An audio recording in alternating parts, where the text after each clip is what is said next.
1947 में great Britain के ज़ेरे असर एक अजीम खित्ते की पार्टीशन होने वाली थी। अब जाहिर है कि इन सीरियस हालात में ब्रिटिश वायसराय आराम से बैठे कोई फिल्म तो देख नहीं रहे होंगे। अंग्रेजों ने जिस गोरे को पार्टीशन का टास्क दिया था, उसने 200 साल अपने ज़ेरे असर रहने वाले इस हिस्टोरिकल टेरिटरी को आज़ाद और डिवाइड करने से पहले बहुत सारा होमवर्क तो किया ही होगा।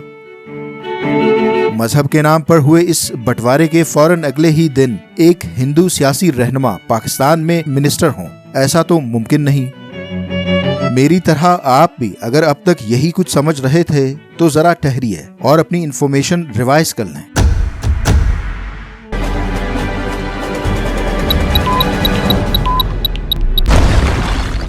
Hi friends, join us to know about the 10 untold facts and realities relating to the partition of British-ruled subcontinent.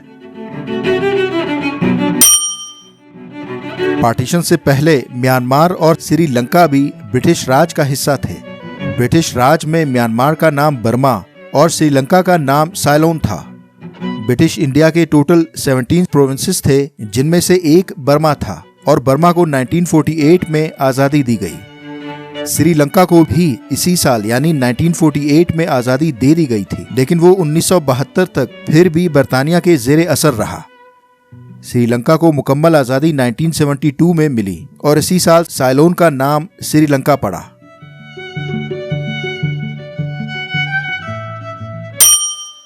आज़ादी के दिन आज़ाद भारत के पहले प्राइम मिनिस्टर पंडित जवाहरलाल नेहरू की कौम से हिस्टोरिकल स्पीच के दौरान वायसराय हिंद लॉर्ड माउंटबेटन अपनी वाइफ के साथ बैठे English film my favourite brunette देख रहे थे।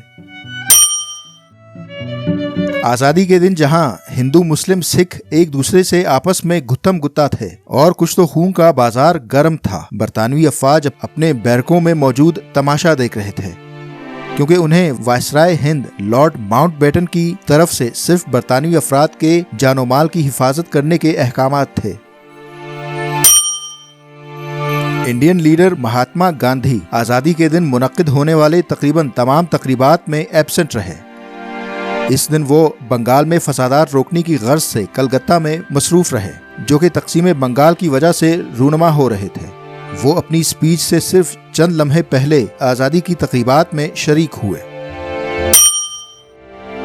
तक़सीम हिंद और आज़ादी की असल तारीख जून 1948 को मुकर्रर की गई थी, मगर अंग्रेज़ों के लिए हालात दिन ब दिन बुरे होते जा रहे थे, जिसकी वजह से तक़सीम हिंद और आज़ादी अगस्त 1947 को कर दी गई। इस साल यानी अगस्त 1947 को लॉर्ड माउंटबेटन आखिरी वायसराय हिंद और क्लेमेंट रिचर्ड एटली यूनाइटेड किंगडम के प्राइम मिनिस्टर थे।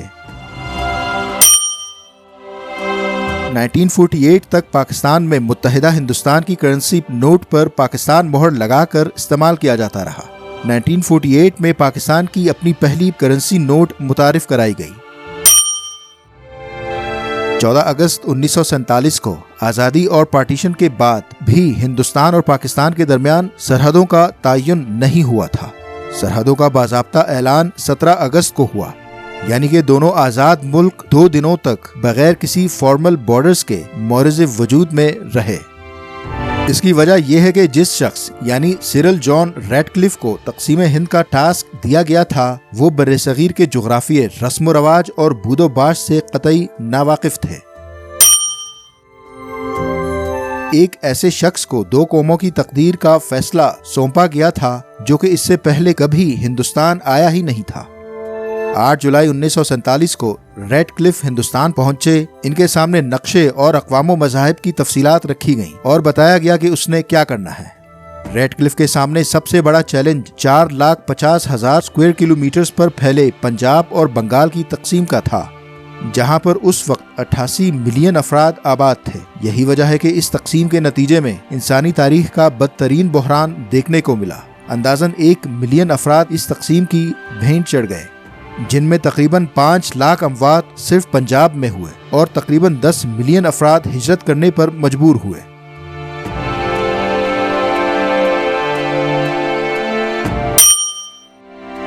पार्टीशन के वक्त कराची में तकरीबन 47% हिंदू आबाद थे जो कि हिजरत करके इंडिया चले गए। इसी तरह दिल्ली की तकरीबन 1/3 आबादी मुस्लिम्स पर मुश्तमिल थी जिनकी मेजॉरिटी हिजरत करके पाकिस्तान आए।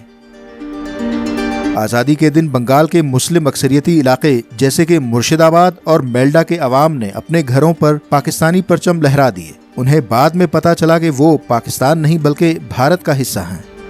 इसी तरह एक और बंगाली शहर चटाकांग पाकिस्तान का हिस्सा बना जिसमें मुस्लिम आबादी सिर्फ 2% थी। पंजाब के गुरदासपुर की 2 तहसीलों को मुस्लिम अक्सरियती होने की बिना पर पाकिस्तान का हिस्सा करार दे दिया गया।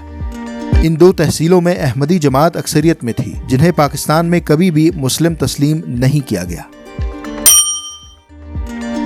फैक्ट नंबर 10 है जोगेंद्र नाथ मंडल के बारे में। मजहब के नाम पर वजूद में आने वाले मुल्क का पहला वजीर कानून एक हिंदू हो, ये सुनकर अजीब लगता है, मगर इससे कायदे आजम मोहम्मद अली जिन्नाह के विजन का पता चलता है कि वो किस तरह की रियासत चाहते थे। जोगेंद्र नाथ मंडल पाकिस्तान बनने के बाद पाकिस्तान के पहले वजीर कानून मुकर्रर हुए।